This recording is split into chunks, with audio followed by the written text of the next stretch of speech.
ठीक है, तो अब जो हम लोग को कंसेप्ट काम आने वाला है उसका नाम है डबल सर्कुलेशन। ठीक है, डबल सर्कुलेशन। क्वेश्चंस करने से पहले हम लोग को इस कंसेप्ट को समझना होगा। डबल सर्कुलेशन, डबल सर्कुलेशन से यहाँ पे क्या समझ में आ रहा है? ऑब्वियसली हार्ट से रिलेटेड है। ठीक है, डबल सर्कुलेशन मतलब हार्ट से जो ब्लड जा रहा है, ठीक है, या हार्ट में जो ब्लड आ रहा है वो जो है वो दो सर्कुलेशन करता है, दो सर्कुलेशन करता है। जो ब्लड आ रहा है और हार्ट से जो ब्लड जा रहा है वो दो सर्कुलेशन कंप्लीट करते हैं। अब वो दो सर्कुलेशन कौन से हैं वो हम लोग अभी देखते हैं। डबल सर्कुलेशन जो है वो जनरली मैमल्स में पाया जाता है और ह्यूमंस जो है वो मैमल्स हैं, तो हमारे में भी डबल सर्कुलेशन होता है। ठीक है, तो अब देखते हैं हम लोग डबल सर्कुलेशन होता क्या है। डबल सर्कुलेशन में सबसे पहला आता है circulation between heart and other organs. ठीक है, सर्कुलेशन बिटवीन, सर्कुलेशन किसका? ऑब्वियसली ब्लड का circulation between heart and other organs. Heart and other organs में कैसा सर्कुलेशन होगा? हार्ट से ऑक्सीजनेटेड ब्लड निकलेगा। ठीक है, हार्ट से ऑक्सीजनेटेड ब्लड निकलेगा, ऑर्गन्स तक जाएगा, ऑर्गन से डीऑक्सीजनेटेड ब्लड निकल के हार्ट तक जाएगा।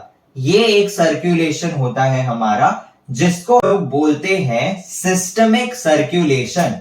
Circulation between heart and other organs. Other organs में यहां पे लंग्स की बात नहीं हो रही है। ठीक है, अदर ऑर्गन्स में लंग्स की बात नहीं हो रही है। लंग्स को छोड़ के बाकी जो भी ऑर्गन्स है और उनका और हार्ट के बीच का जो सर्कुलेशन है उसको हम लोग बोलते हैं सिस्टेमिक सर्कुलेशन।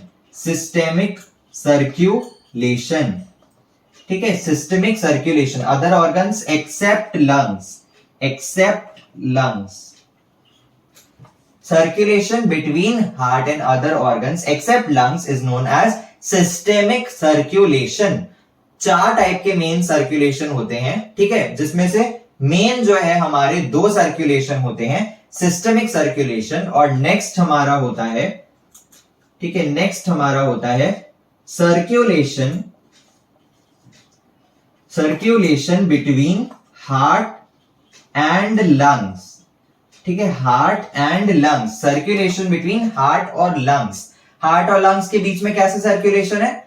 हार्ट से डीऑक्सीजनेटेड ब्लड जाता है लंग्स में और लंग्स से ऑक्सीजनेटेड ब्लड जो है वो ऑक्सीजनेटेड होके आता है हार्ट में। ठीक है, इस सर्कुलेशन को हम लोग बोलेंगे pulmonary circulation, known as pulmonary circulation. ठीक है, तो हम लोगों ने देखा मेजर दो टाइप के सर्कुलेशन होते हैं, इसीलिए हम लोग इसको डबल सर्कुलेशन बोलते हैं। Heart in mammals follow double circulation, that is circulation between heart and other organs is known as systemic circulation and the other pulmonary circulation which is the circulation between heart and lungs। ठीक है, next हम लोग आगे बढ़ते हैं। अब हम लोग सिस्टमिक सर्कुलेशन और पल्मोनरी सर्कुलेशन का जो पाथवे है वो हम लोग देखते हैं। ठीक है, तो ये हमारा पहला है पल्मोनरी सर्कुलेशन, जिसका पाथवे हम लोग देखेंगे। पहला है हमारा राइट वेंट्रिकल। राइट वेंट्रिकल में डीऑक्सीजनेटेड ब्लड है, याद रखना, डीऑक्सीजनेटेड ब्लड। ठीक है, राइट वेंट्रिकल में डीऑक्सीजनेटेड ब्लड है जो कि राइट वेंट्रिकल से जाएगा पल्मोनरी आर्टरीज में, पल्मोनरी आर्टरीज से जाएगा लंग्स में। ठीक है, ये इतना जो है, इतना पोर्शन जो है, मैं इसको कैसे ऐसे, ठीक है, ये जो मैंने बॉर्डर बनाए हैं, इतने पोर्शन में डीऑक्सीजनेटेड ब्लड की बात हो रही है, डीऑक्सीजनेटेड ब्लड। ठीक है, और ये वाला जो पोर्शन है यहां पे हम लोग ऑक्सीजनेटेड ब्लड की बात कर रहे हैं, ऑक्सीजनेटेड ब्लड। ठीक है, तो ये वाला पोर्शन में डीऑक्सीजनेटेड ब्लड का सर्कुलेशन बता रहा है और इतने पोर्शन में ऑक्सीजनेटेड ब्लड का। ठीक है, तो राइट वेंट्रिकल से डीऑक्सीजनेटेड ब्लड जाएगा पल्मोनरी आर्टरीज में, फिर पल्मोनरी आर्टरी से जाएगा लंग्स में। अब लंग्स में जाने के बाद डीऑक्सीजनेटेड ब्लड जो है वो ब्लड जो है वो ऑक्सीजनेटेड हो जाएगा, ठीक है। डीऑक्सीजनेटेड ब्लड जो है वो ऑक्सीजनेटेड ब्लड में कन्वर्ट हो जाएगा, ठीक है।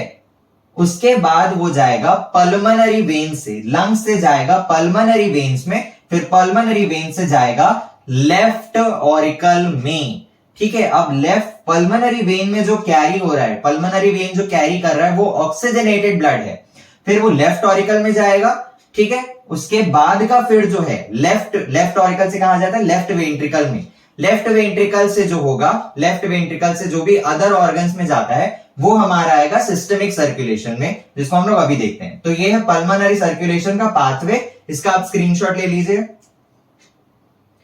हो गया, ठीक है। तो अब हम लोग आगे बढ़ते हैं सिस्टमिक सर्कुलेशन में। ये है हमारा सिस्टमिक सर्कुलेशन का पाथवे। मैं सबसे पहले चाहता हूं कि आप इसका एक स्क्रीनशॉट ले लीजिए, ठीक है, ले लिया। देन हम लोग आगे बढ़ते हैं, ठीक है। तो यहां पे हम लोग देख सकते हैं कि मेजर जो है वो ये वाला जो है ऊपर वाला जो मैंने ये पूरा बनाया है, लेफ्ट ऑरिकल से कैपिलरी नेटवर्क तक ऑक्सीजनेटेड ब्लड का सर्कुलेशन है। नेक्स्ट जो है कैपिलरी नेटवर्क से राइट ऑरिकल तक जो है वो डीऑक्सीजनेटेड ब्लड का सर्कुलेशन है। तो सबसे हम लोग देखते हैं, तो सबसे पहले हम लोग देखते हैं कि लेफ्ट ऑरिकल से ऑक्सीजनेटेड ब्लड जो है वो लेफ्ट वेंट्रिकल में जाएगा, ठीक है। लेफ्ट ऑरिकल से लेफ्ट वेंट्रिकल में, देन लेफ्ट वेंट्रिकल से वो जाएगा एयोटा में, ठीक है, एयोटा में जाएगा।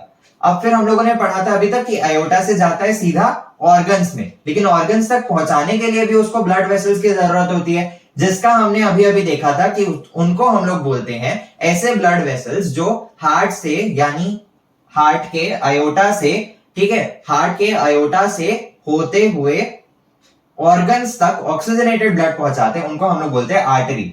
तो एयोटा से जाएगा आर्टरीज में, फिर आर्टरीज जो है वो फर्दर डिवाइड होता है और बनता है आर्टीरियोल्स, ठीक है। आर्टरीज जो है वो फर्दर डिवाइड होके बनेगा आर्टीरियोल्स। ये आर्टीरियोल्स जो है वो फर्दर डिवाइड होंगे और एक नेटवर्क ऑफ ब्लड वेसल्स बनाएंगे, जिनको हमने अभी पढ़ा था कैपिलरी नेटवर्क, जो हर एक ऑर्गन में होता है, ठीक है। हर एक ऑर्गन में कैपिलरी नेटवर्क होता है जो कुछ ऐसा दिखता है, ठीक है। हर एक ऑर्गन में कैपिलरी नेटवर्क होता है जो कुछ ऐसा दिखता है, ठीक है। तो आर्टीरियोल जो है वो कैपिलरी नेटवर्क बनाएगा एक ऑर्गन में, और फिर उस ऑर्गन में exchange of gases and nutrients, उस ऑर्गन में कैपिलरी के द्वारा जो है exchange of gases and nutrients, यानी ऑक्सीजन का जो है वो एक्सचेंज होगा, ऑक्सीजन कार्बन डाइऑक्साइड का, और भी जो न्यूट्रिएंट्स होते हैं, ठीक है, शुगर मॉलिक्यूल्स हो गया या जो भी न्यूट्रिएंट्स है उनका एक्सचेंज होगा थ्रू कैपिलरी नेटवर्क। देन ये कैपिलरी नेटवर्क यहाँ पे ऑक्सीजनेटेड ब्लड आया, ठीक है, ऑक्सीजनेटेड ब्लड आया, exchange of gases and nutrients हुआ, देन वो ब्लड जो है वो डीऑक्सीजनेटेड ब्लड बन गया है। अब वो ब्लड डीऑक्सीजनेटेड ब्लड हो गया है जो कि ऑर्गन के कैपिलरी नेटवर्क से जाएगा वेन्यूल्स में, ठीक है। कैपिलरी नेटवर्क जो है, आर्टीरियोल्स क्या हुआ था, डिवाइड हुआ था।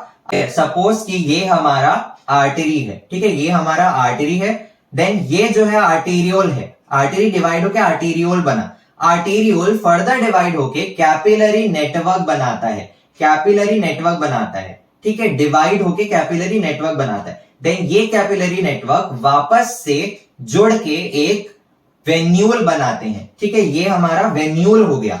अब ये वेन्यूल जो है फिर आगे और बड़ा होके वेन बनाते हैं, ठीक है। तो फिर कैपिलरी नेटवर्क से वेन्यूल्स में जाएगा। अब हम लोग जो ये देख रहे हैं डीऑक्सीजनेटेड ब्लड का है, तो वेन्यूल से जाएगा वेन्स में, ठीक, हमने देखा था blood vessels which carry deoxygenated blood from organs to heart is known as veins, ठीक है। तो वेन्यूल से जाएगा वेन्स में, वेन से जाएगा सुपीरियर या इंफीरियर वेना कावा। अगर ऊपर वाले रीजन से आ रहा है, अपर रीजन से आ रहा है, तो हम लोग उसको क्या बोलेंगे, सुपीरियर वेना कावा, और अगर लोअर रीजन से आ रहा है तो हम लोग उसको इंफीरियर वेना कावा बोलते हैं। तो वेन से सुपीरियर वेना कावा या इंफीरियर वेना कावा में जाएगा, और उसके बाद ये दोनों जो है डीऑक्सीजनेटेड ब्लड को कहां पोर करेंगे, राइट ऑरिकल में। तो ये हमारा जो है वो सिस्टमिक सर्कुलेशन है,